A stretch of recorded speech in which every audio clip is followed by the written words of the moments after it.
What's going on, everybody? Hold on, let me pull my So let me stop. Anyway, welcome to part two. So now that you guys have really you've listened to just a little bit of the origin. Now comes the juicier half of the segment. Now, truth be told, 2008 through 11 was a solidified thing for me, obviously, but times got different for me, honestly, and respectfully, do I say that? After the issues with making music for a good minute, I kind of just chilled out. Like, I was focused on my education at that point. Because obviously, growing up during that time period, like, you start to see the world change. Like, for me growing up, it was definitely all music and partially video games, but like video games became a much more prominent life form, and I'm sorry, much more prominent part of my life. And that's when I wouldn't even I wouldn't say directly aggressive about all that, but I know, like, for a fact, after I started my first PlayStation Network account, that's when I really started taking video games seriously. But the love for my music was always there. So, to be honest, I really started to try and hone my skills early 2012, because at that point I went to school. I just started another high school, and right as I started this new high school, I had to leave like early 2011, and I didn't come back till like September of 2012. So what happened with that is, like, for real, with all the issues that I was going through with my mother and all that, it definitely was not the best scenario to paint a picture for. But my mother was just basically on some, you don't know how to act, so you need to go with a family member that can deal with you kind of thing. So, not being familiar with Chicago, not being familiar with the area, I had to, like, I wasn't walking around that bitch like I was hard or nothing like that, because, like I said, this a whole new area code. It's a whole new a whole new place. You know what I'm saying? Like, I can't come into somebody, like, I can't go to somebody else's neighborhood with my bullshit. You know what I'm saying? And not know nobody. And to be real about it, my uncle was known to be an exaggeratory kind of guy. Like, his oldest daughter told me that, and his two sons always told me that. Like, communicating with my cousins in Chicago and was not exactly hard, but I would definitely say, like, it was not really the best way I can imagine it would go. But I will say this much: um,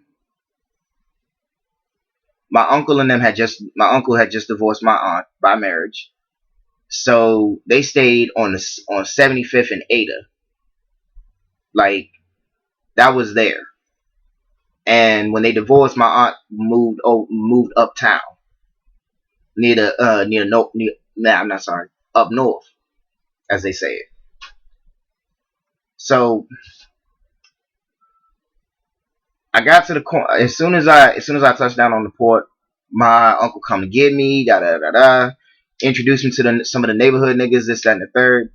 And for real, I wasn't even familiar really with the Chicago bullshit that there was. I was always familiar with the Chicago scene, like Twista, Kanye, primarily Twista, to be honest with you. And Common was always in mine and my uncle's playlist at that point. So it's like, yeah, I knew my Chicago rappers and musicians overall. So my uncle had my cousin Jamal. He was affiliated with some of the GDs around that side, and he had got me hip. He was like, "So it's this new nigga calling himself Chief Keef or whatever. That's like, he didn't said some shit." Because at this point, I was already in Chicago. I had just got to Chicago after the Shondale Gregory situation, RIP. And for real, I wasn't on no, I wasn't on it. Like here I am, a teenager, already done been through gang oriented shit. You know what I'm saying? Like that's how I lost my one. That's how I lost my father's youngest nephew. You know what I'm saying? That's how I lost my father's nephew at a young age. So I didn't really familiarize myself with fuck this guy and that side or fuck this guy and that side. I never was affiliated with that shit. But it really started to become more prominent as time went by. So at one point, my uncle and I we was in the car going to the liquor store because the liquor store had to be. I mean, not even in the car. He walked me. He walked into the motherfucking corner store that had I guess his favorite bourbon or whatever. First time experience in Chicago within a week, like not even 2 weeks, within a week, almost immediate gunfire. They shot up the fucking corner store. Lucky for us, it wasn't in our direction, but it's like you see a body, you see somebody just get flat. Like you just see somebody get put to sleep. Like my uncle shielded my eyes and forced me to the ground type shit.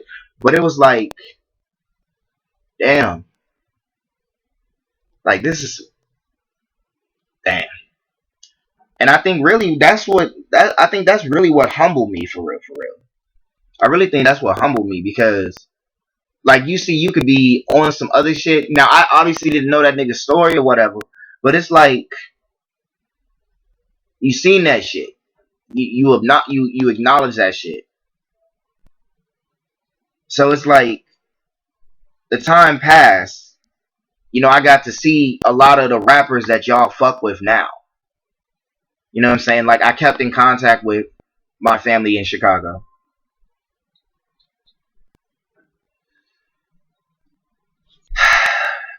Damn, thinking about it kind of hurt. Y'all already know. Like my uncle, like 2016, died of cancer, and what, like 9 months prior, middle his middle son and his oldest daughter got clapped up. Like maybe 8 months earlier than that, and I was already back in Virginia at that point. I just had my son at that. Like that shit was. So it's like I see the Chicago scene for what it is now, and for real, that's what really like made me. It. I'm not gonna lie, being in Chicago made me kind of fuck with the streets a little more, but it also made me very aware of it. Like it's okay to be around street niggas as long as it's not you. You know what I'm saying? Like, because at the end of the day, like whoever your friends are, somebody got issues with them, and you see your boy getting. Next thing you know, you seeing your boy get clapped the fuck up, and I couldn't stomach that type of shit. I really couldn't. I never could. Mm-mm. I could not do it.